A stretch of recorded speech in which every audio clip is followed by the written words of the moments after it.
So we're ready for our next presenter. We're running slightly over, but actually we're pretty on schedule. I'm very surprised. You know, normally you have these massive delays on the schedule, but we're doing pretty well. The next presenter is Matt Winton. He is half Australian, half Swedish. Correct me if I'm wrong, Matt, but he has both citizenships. And he was previously the two-time Swedish Barista Champion. He had worked very closely with Joanna at Drop Coffee Roasters. And he is joining me now to give his sensory workshop. I'm very much looking forward to listening to him. We're just going to quickly give him all the rights. Can you hear me okay? I can hear you very clearly. Great. All right. So everybody, this is Matt. He will be taking you through the next part of this presentation. I'm very excited to have him on board. And yeah, if you have any questions, again, please type them into the question box on the right. I'm just going to put in the link to the PayPal as well, so you can donate there. And now it's over to you. Awesome. Thanks, Alex. And thank you for organizing this event. It's really amazing to see all of these speakers come in and say some incredible knowledge. And you know, thanks guys for watching. I see there's like 300 people watching at the moment, plus more on Facebook. So thank you and welcome. So I'm going to be talking about basics for brewing coffee. I've written some notes here, so I'm going to refer to that as we go. And I'm sorry if I swear. I'm Australian, like Alex noted, and it's in my blood. So I apologize for that. So the first thing I want to talk about when it comes to brewing coffee is you need to know what coffee you want to brew.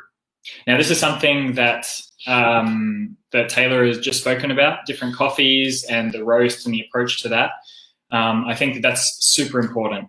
Figuring out what you want and what you like is like the cornerstone to choosing a coffee that then you can brew at home later. But I also think that there's something to be said about finding out what you like and then refining your tastes and your skills in sensory. So I believe, and I learnt as well when I first started my journey in coffee a few years ago, that the more you taste, the more you taste. Does that make sense?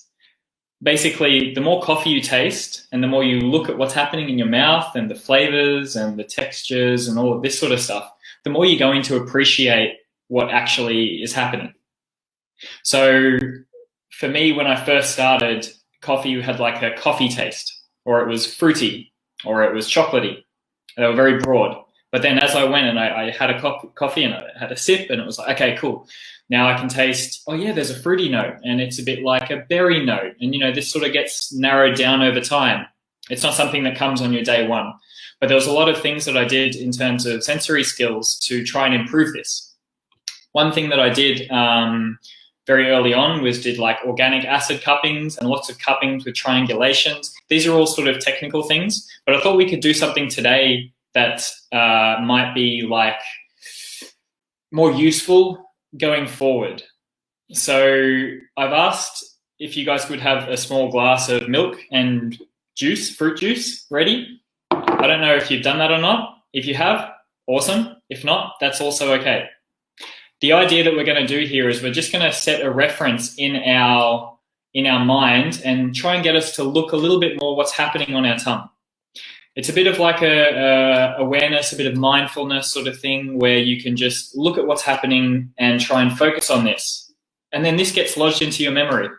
As you taste something, you go, oh yeah, that is the feeling of this thing, whether it's apple or orange juice or whatever. So for starters, I'm going to have a sip of water.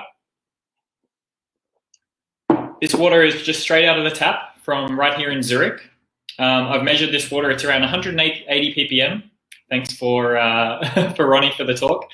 And it's actually very good for brewing as it is. A little bit on the heavy side with minerals, but it's still pretty good. So this water doesn't taste too strong. It's fairly neutral. There's some waters that you'll taste out of a tap and you're like, oh, what is that? Super metallic. Maybe it's like drying your mouth, something like this. But our water here is pretty good. The way that this water feels in my mouth is it's very neutral. It just sort of washes. It hits my mouth and I swallow it and it's sort of gone quite quickly. And that's what you'd expect from water as well, so that's fine. The other thing that I've got now is the milk. I'm just going to have a sip of this milk. This is a 3.5% fat milk from here in Switzerland. This milk is creamy. It has a way of coating my mouth, especially on my tongue. And it feels thicker than the water, obviously, right? There's a finish of this milk that has like still a coating feeling. There's not really much acidity happening on my tongue. It's not really bitter. It's quite pleasant. This sort of a thing I would use to help me figure out mouthfeel of coffee. If a coffee has a mouthfeel that's heavier than water, then maybe I might be able to describe it as milky or creamy. So the next thing I have is a glass of juice. So this juice here is just something I found in the fridge that my housemate left there. Thank you. And it's a multivitamin juice. It has a little bit of everything in it. It would be more easy for you as a learning this sensory stuff if you had, for example, just like a orange juice or just an apple juice, just one type of fruit. So I'm going to have a sip now. So this juice is very thick, very creamy, like heavy. It's coating my mouth and it's quite syrupy. To me, this would be the syrupy feeling indicates that there's a bit of sugar added to this juice. Then I'm looking what's happening on my tongue. And there's some acidity there, just like you would expect. There's acidity in coffee, there's acidity in wine, there's acidity in juice. This acidity here is mostly on the sides of my tongue. Now, from my training, I know that this feeling, this sensation on the side of my tongue is to do with malic acidity. Now, malic acidity can be found in berries, it can be found in apples, stuff like this. And it's something that I recognize in this case tastes a bit like apples. There's also a little bit on the front of my tongue, which I know from my experience comes from citric acid. So that would be more like your oranges, your lemons, your limes. A whole lot of tropical fruits have a lot of citric acidity. And then there's also, of course, lots of other acidities that aren't so easy to say this acidity is this fruit. For example, I know in this juice there's some banana. Banana, although it has some tartaric acidity, I believe it was last time I looked it up, it's not so strong and obvious. Here, I don't taste an acidity from the banana. I just get a feeling that's like a little bit creamy across the middle of my tongue. I'm like, oh yeah, that tastes a little bit like banana. So I've gone for the expert mode here, just because I've taken a juice that has like 8 different fruits in it. But it's still interesting to sit here and just let that juice go on my tongue and be on my palate and just watch what's happening. Just take a second. See how it feels. Is it sweet? Is it acidic? Is it bitter? This is what helps me when I'm thinking about coffees. And I do exactly the same thing when I'm tasting a coffee, whether it's for competition or whether it's for just drinking a coffee that I need to improve the roast of. So Alex was right, I'm Swedish and Australian, and I won the Swedish Barista Championship in 18 and 19, and I'm the current Swiss Brewers Cup Championship. I'm currently living in Switzerland, not Sweden. I also do a little bit of work, well, I work for MAME coffee roastery here in Zurich, and I'm roasting a little bit of QC, a little bit of green buying, a little bit of everything alongside my main barista work. And when we do QC for coffees, we also look at this. When I'm in the cafe and I want to make the best possible coffee for people, I want to taste it, evaluate it, figure out what I can do next, how I can make this better. So just stopping and tasting is something that's really important. And also letting the coffee cool down a lot. See how it transforms and develops as time goes on. Does it increase? Does it decrease? Is it better? Is it worse? Could be anything. But you need to just sit there and you need to have the mindfulness to look at what's happening in your mouth and say, okay, this is a bit too acidic, or this is good sweetness, or this is whatever. And then the more you can talk about it and think about it for yourself, the easier it is to describe to other people. And the more confidence you'll have in yourself that you know what you're talking about. I got it wrong a lot. I still get it wrong a lot. And it's okay as well. It's also nice just to be able to talk about it. Hey, I got this note. Did you? Yes? No? Who knows? So now we know a little bit about what we like to drink because we've tasted it and we go, yes, I like fruity coffees. I like acidic coffees. You'll try different ones that are naturals and washed and experimental processes and so many different things. And you'll figure out what you want to go for from there. Next, we need to talk about extraction. So I've prepared a few little vessels here with just some sugar in it, nothing too crazy. So this first one, I'm going to just pour some cold water in, and we're going to see what happens. So I believe that extraction can be broken down pretty easily into temperature, time, volume, and agitation. So when I talk about temperature, this is cold water here. And you can see there's still quite a bit of this sugar left in here. This is just a demonstration. It's not actually what happens with coffee, but along those lines. Then I've got one here that I'm going to put some 95-degree water in, and we're going to see what happens. Obviously, higher temperature should mean an increase of extraction. And almost instantly, it's gone. Everything's gone. I'm going to get one more here, and I'm going to show you what happens when you put the hot water in with lots of agitation, and I'm going to stir, and you'll see that actually almost all of it goes, but then we can get actually all of it because of agitation. And there we have all of the sugar dissolved. So here, someone just said, did I forget pressure? No, pressure is agitation, same thing, and it's also more complicated.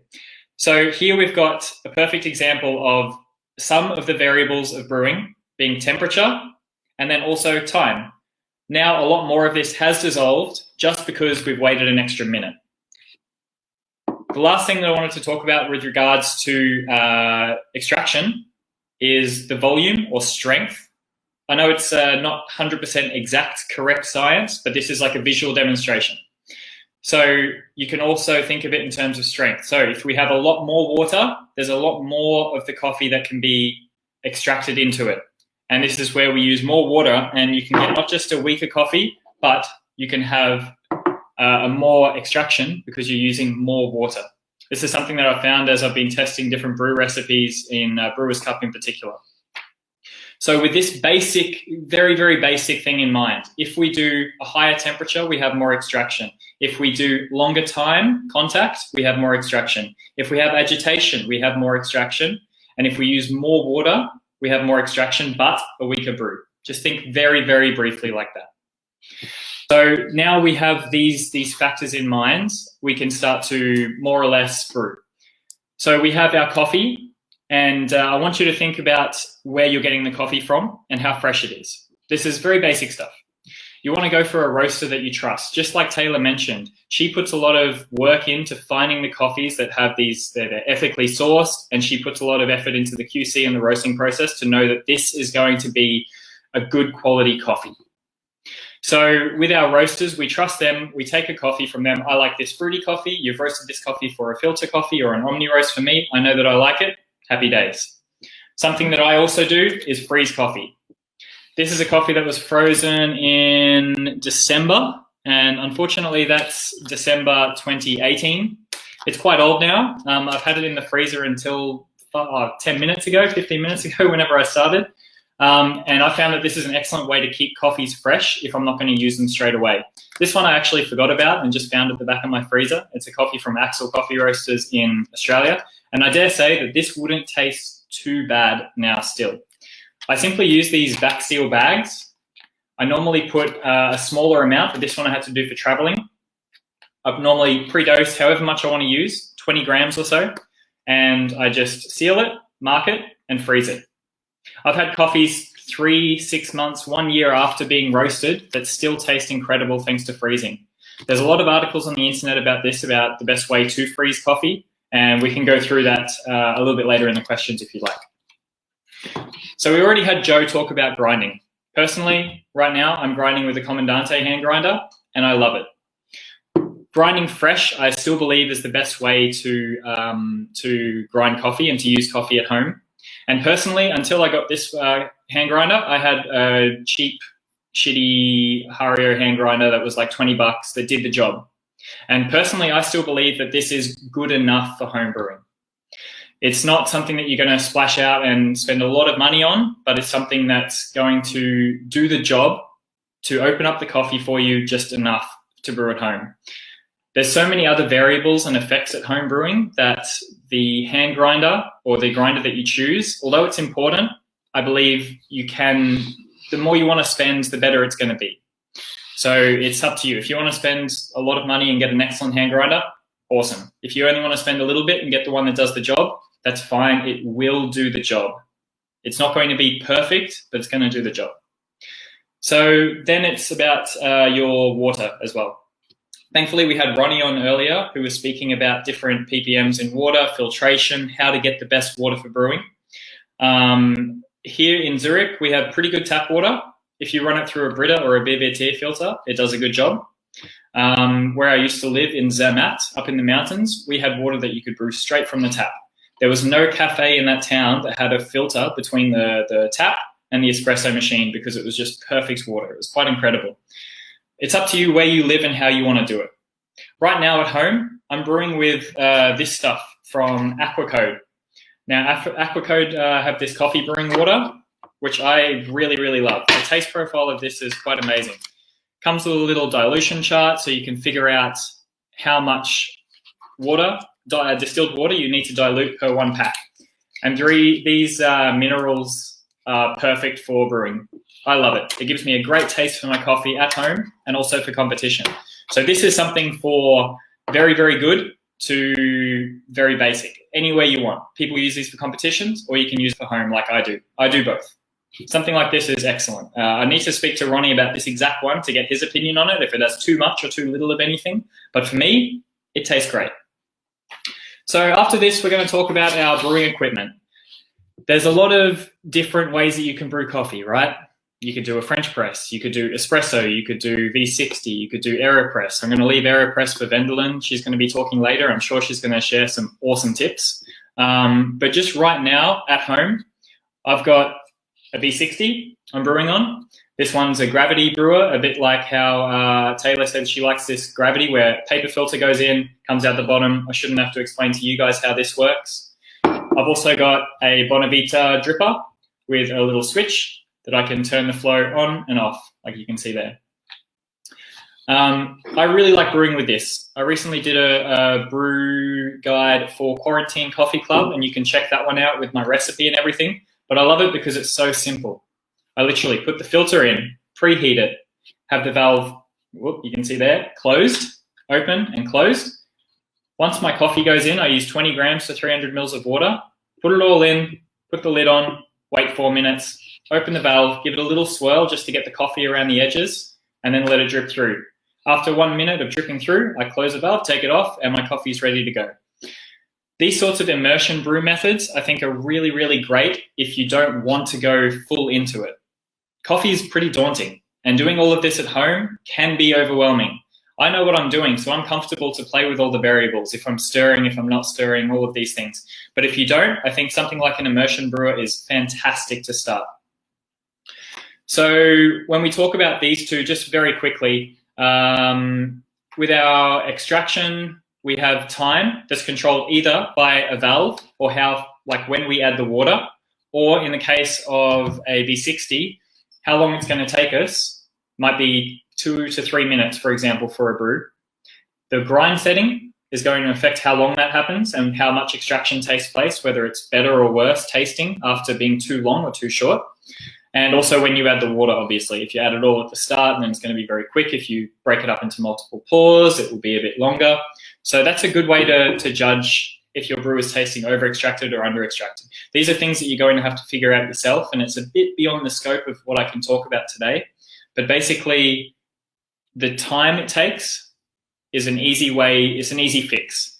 If you have a certain ratio, say 20 grams of coffee to 300 mils of water, you know that the coffee is ground well, you know that the water is of good hardness and minerality, it's going to extract not too much, not too little, then really you can just play around with your time of brewing.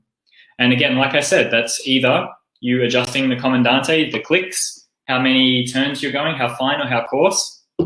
And for your immersion brews, you control when you want to start the flow, when you want to start the water, and when you want to open the valve and let it drain through. These are just very easy ways to have a look at this. Temperature is very self-explanatory. If we use hotter water, we get a different result. It's not always as simple as saying more water will give you an over-extracted taste. It's a bit different to that because sometimes some coffees need hotter water, sometimes they need lower water. For example, Emi Fukuhori's 2018 World Brewers Cup, she used 2 different temperatures of water at different times to get different results. I tasted that coffee a lot, and it was amazing with that degree of water and that temperature of water only at those times. If you swapped it around and did 93 first and 86 next, it didn't work. So these sorts of things, you just have to test yourself. And it was only on that coffee as well. It's not always that you get this coffee and this coffee and this coffee all work with 93. If you do, amazing, awesome. But sometimes maybe one of them's better at 96. Maybe one of them's better at 90.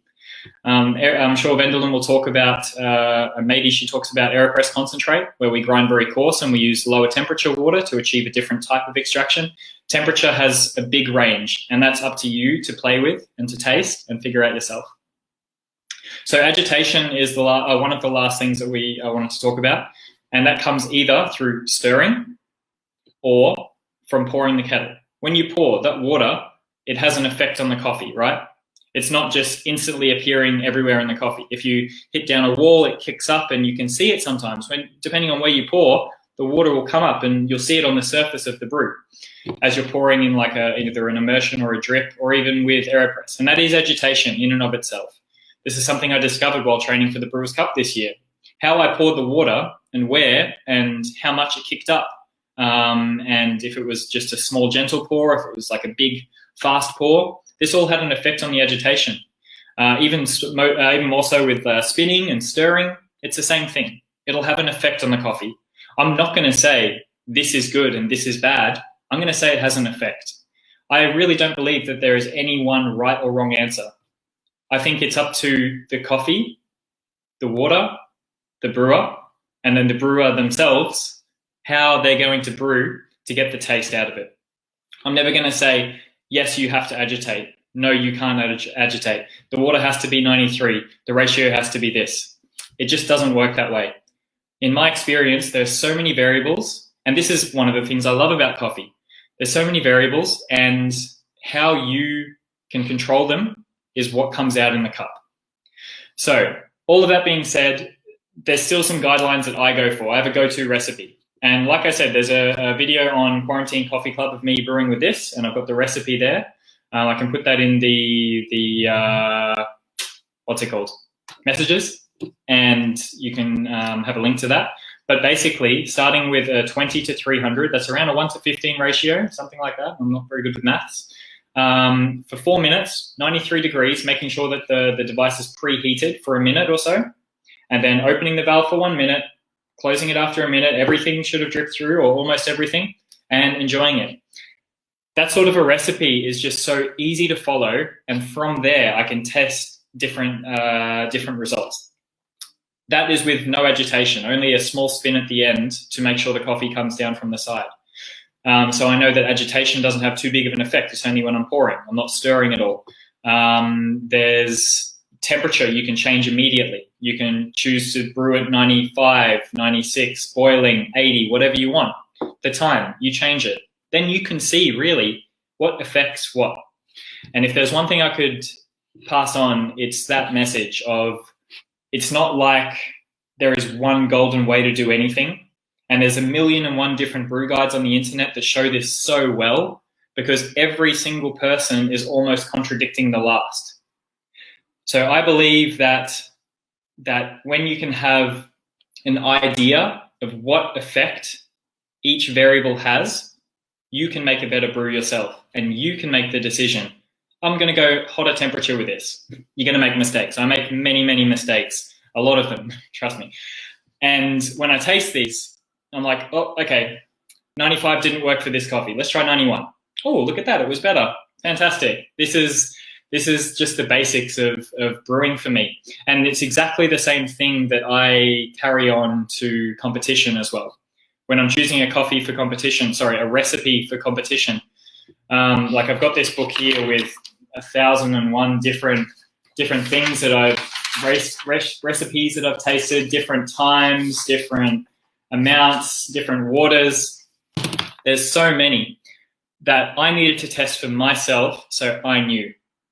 And then this has given me the confidence to say, okay, this could work for this coffee. Unfortunately, this doesn't make for a great sort of presentation and like a well, driven home message, but there is no right or wrong answer for coffee. And this is something that's quite beautiful about coffee, I believe. If I want to do 93 or 95, it doesn't matter. We can figure it out as we go. So with troubleshooting, I think that sort of sums it up. You should try something. If it works, then that's a good thing for that coffee with that water on your setup on that day. If it doesn't, then you can try something else. There's almost 1,000,001 different variables. So I see a lot of people writing, and I guess we'll have some questions soon. Thanks for watching, guys, and thanks for Alex for putting this on. It's been a pleasure to talk to you, and unfortunately you can't talk back, but I'm very happy to answer any questions you have via Instagram or something. I'll put my thing up and the _quarantine. Yes. Coffee. Okay, cool. You can hear me now. All right. Can you hear me? Because Alex isn't here at the moment, I'll just. Oh, there he is. Hola. Can you hear me? Gotcha. All right, cool. All right, we are going to go to some questions. Thank you very much for that amazing presentation, Matt. I think a lot of people found this topic extremely interesting. There was a lot of discussion going on in the chat. We are obviously going to pick out some of the questions to use the next 20 minutes for this Q&A. So thank you very much for that. I'm going to start with a couple of questions from the audience. So I'm going to take this one first. I think this is quite a good one. So, Matt, do you believe pre-wetting the filter, yes or nah? Seriously, do you believe in this process, yes or nah? No comment. No, just kidding. So I haven't had that much experience in testing these, to be honest. I believe when Lex says that he has gotten very good results by not pre-wetting, I totally believe him. I've also been taught from like day one that I should pre-wet my filters. So I pre-wet, but for example, in the competition, I pre-wet like 20 minutes before I went on stage. I don't believe that the temperature would have maintained the same. And I'm sure if there was any taste from the filter, it would have disappeared. But it's hard to say. I haven't done enough research myself to say a conclusion. But personally, I pre-wet immediately before every brew I do at home. All right. There are indeed some mixed recommendations at the moment. But yeah, I think it's, again, like coffee in general, it's a subjective matter. Whether you actually, for example, taste the difference, or whether you think it is a factor using, bleached filters or not. And there's so many different. He tested it, and if you have bleached, it doesn't matter. But with the brownish, you can taste it. Very interesting. All right. Cool. Interesting. All right. We're going to go to the next question. Let's do this one. That's very interesting.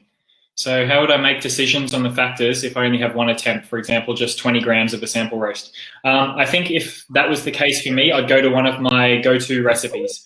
Like I said, I've got the Bonavita brewer, where I would easily do something like that, and it would give me a full extraction of the coffee because it's 4 minutes, super long brew time.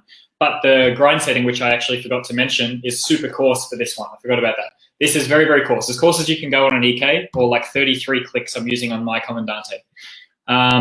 That gives me a really good indication of what the coffee has and what I would do then for the next brew.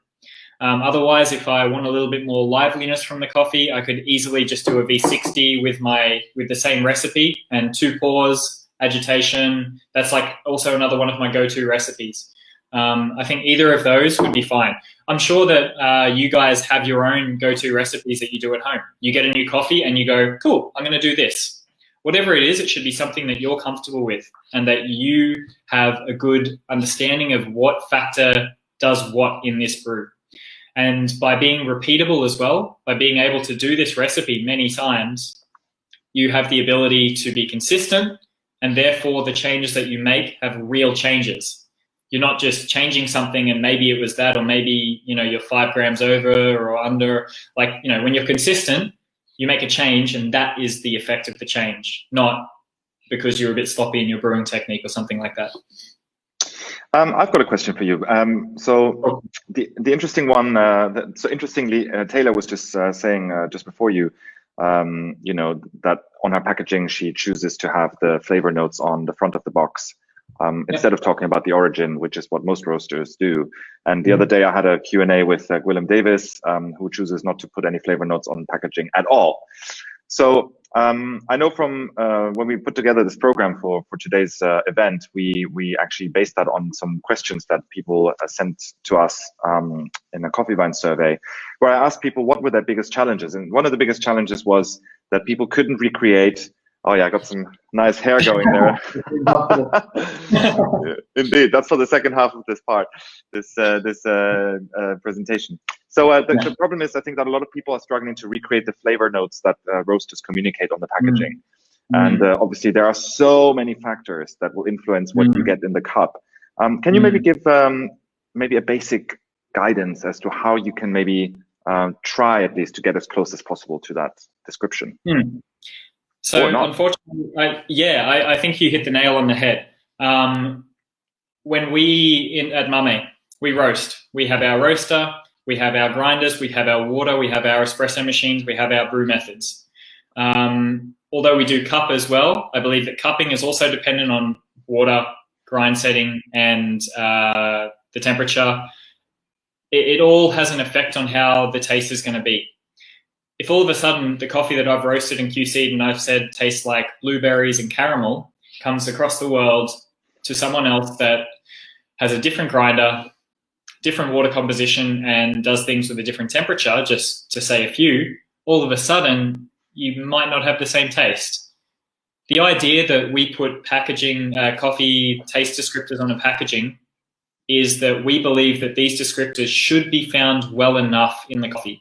Like Taylor said, it's the stuff that's so obvious and in your face that you can't miss it.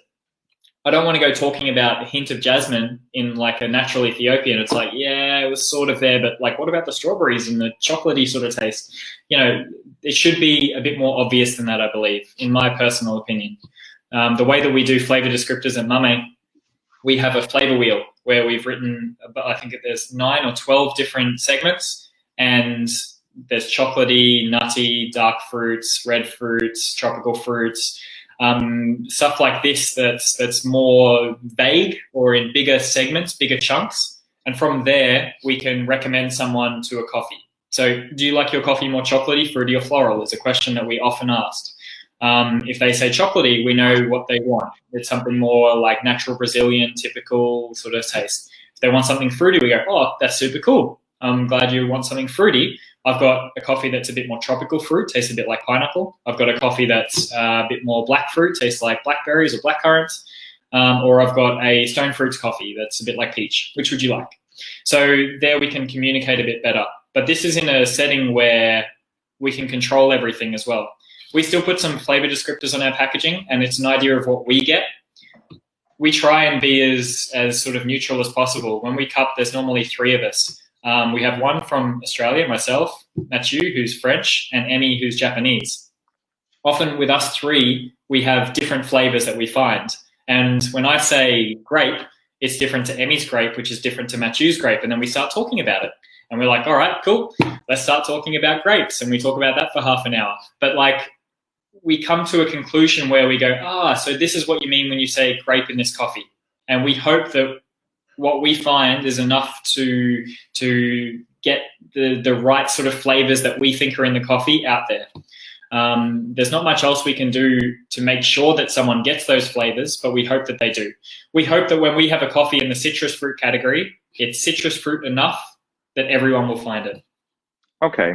I mean, there's obviously a big range of citrus fruits. You know, somebody might taste lemon, lime, bergamot, or orange, or whatever.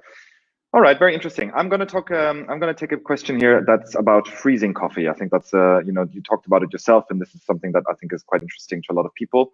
Can you grind frozen beans and then brew them directly? Thanks for the question, Benoit. I think yes is the answer. For the WBC last year, I was grinding coffee direct from frozen for my espresso. I have a little bit of experience with this, and I know that in particular a lot of coffee cafes in Australia have a lot of frozen menus where they do exactly this. The idea of grinding from frozen is that it will change how the beans are shattered, how the particle distribution is, like Joe spoke about. And I'm sure he could talk a lot more. All I have is my own personal experience. In my personal experience, for espresso and filter, I need to grind coarser. If I'm on an EK and I might be grinding on, say, setting 1 for espresso, I'll need to go to 2 to get the same shot style as the unfrozen coffee. From what I understand, this is because it shatters differently and there's more or less fines. I think probably more fines or something like that. I try not to get too caught up in what it is. I try to look at what I've got and figure out what I need to do to make this coffee tasty.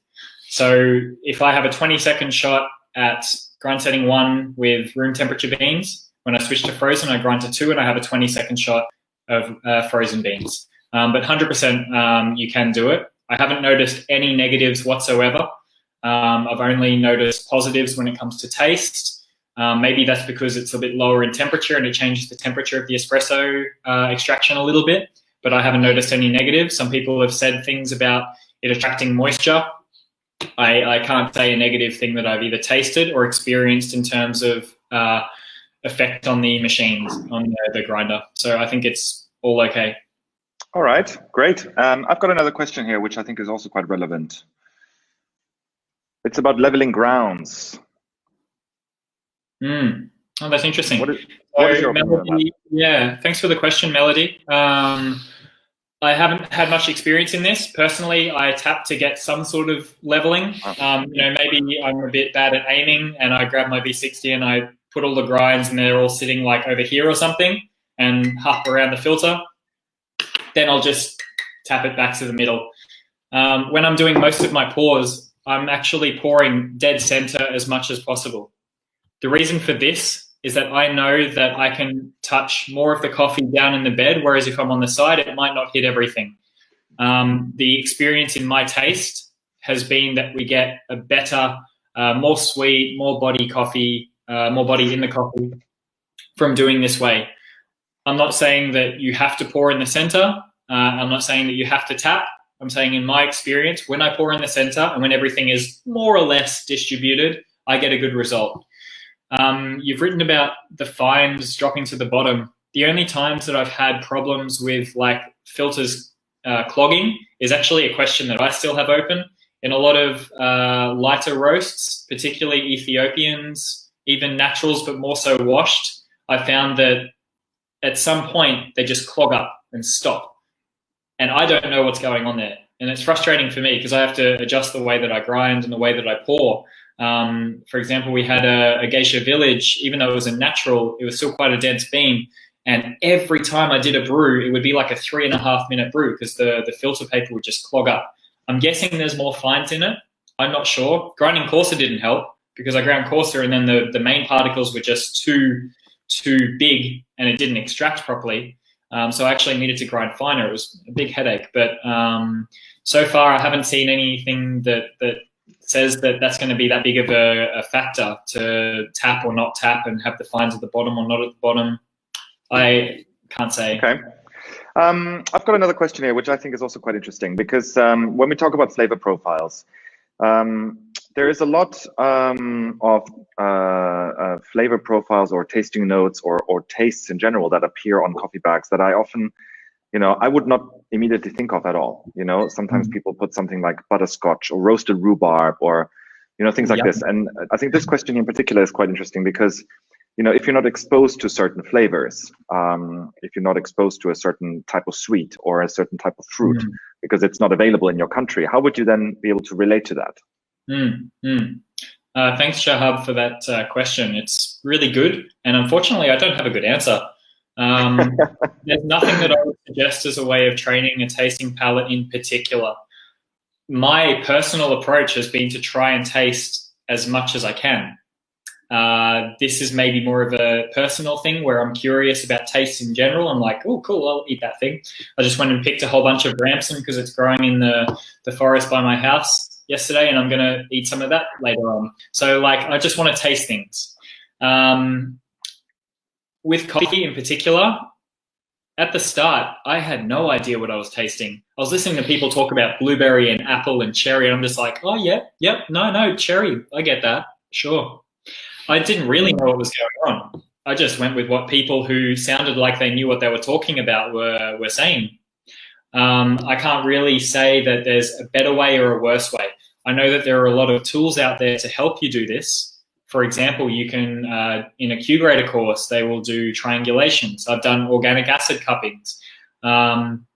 There's the Linez or the I don't know if it's Centone or Cent1, but the sensory smelling kits. There's a lot of different tools out there that you can use. We've done a lot of fruit tastings as well.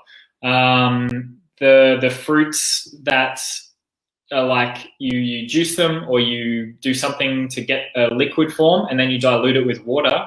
That was one of the hardest things. When they're all on a table and especially with the lights off and you can't really see what color is what, you're trying to taste and you're like, man, I have no idea what this fruit is. And then it's like they go through and reveal it.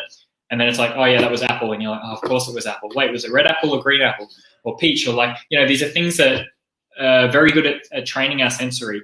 And it wasn't until a few years, and even now I'm not super confident in saying flavors. I could be wrong, but now I think I'm more okay with being wrong about saying a flavor than being right about the flavor I taste. I think that I could say apple and it's apple, and you could say pear and it's pear to you, and we'd both be right. Or even if I say apple and you say peach, and it's like, oh yeah, is it peach? That's why I really like this idea of taking a sip and just sitting a minute and just being like, yeah, that probably is peach. Maybe you're right. Maybe I was wrong with apple. Maybe it was right with peach. All right. Thank you so much. That's all we have time for, unfortunately. Thank you very much, Matt, for your wonderful presentation. I think a lot of people, are learning so much. This is the whole point of this event. Yeah, there was some question about this. We're going to share a summary of all the talks afterwards, and also any products that were mentioned by the presenters will be shared, so that if you want to buy them, you can do so. We're also going to send out a list of this via our email distribution. So thank you for joining us today, Matt. It's been a pleasure listening to you and all the wonderful tips and tricks. Thank you to everyone who keeps donating to our fundraiser. If you haven't done so, please continue to do so. And we're going to take a short break, and then we'll be back with our final panelist, Wendelin van Bunnik, who's going to do a AeroPress workshop for everyone. Now you can put all of the skills you just learned to use, and we will be doing this live with everyone at the same time. How cool is that? So we're going to take a short break. We'll be back in a minute. Thank you, Matt. Ciao. See you. Bye.